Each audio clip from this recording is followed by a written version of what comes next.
Today we talk about how can you disable this sign or know how you can do that on your TeamViewer app.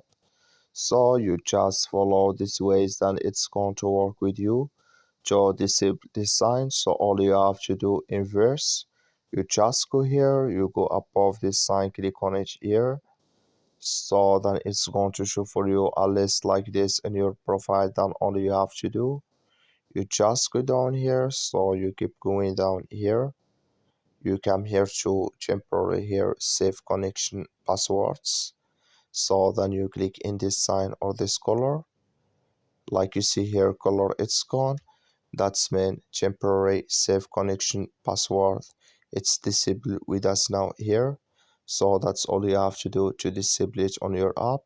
That's all. I wish you a great, you just follow these ways, then it's going to work with you. Thank you for watching. Don't forget to support us by liking and subscribe.